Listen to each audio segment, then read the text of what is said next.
You interviewed Mitt Romney for this book in January, and I have to say, reading what he said in response to your question about the 47% of the American people, as he characterized them, I don't really know if he understands yet why people took offense at that comment. There seems to be a bit of denial there. What was your take?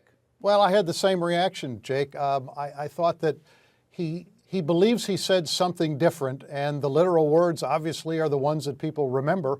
When he said that there's 47% of the country, these are people who won't take control of their own lives, and he continues to say, I didn't really say that. And he went and got his iPad and started to read through some of what he had said and the question that he was asked.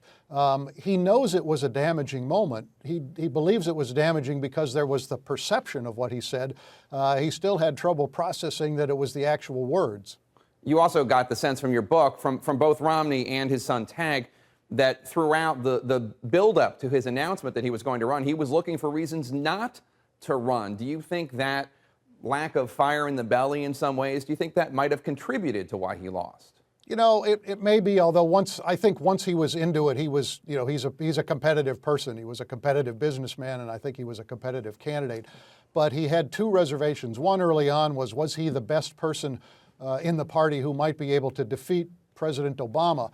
He said to me, if some other people ran, and he mentioned specifically Jeb Bush, the former governor of Florida, he said if someone like that had gotten into the race, he might not have. The other question he had was whether he was actually a very good fit for a Republican Party that is more conservative than he is, that's Southern-based. He's a Northerner, that's evangelical, he's Mormon.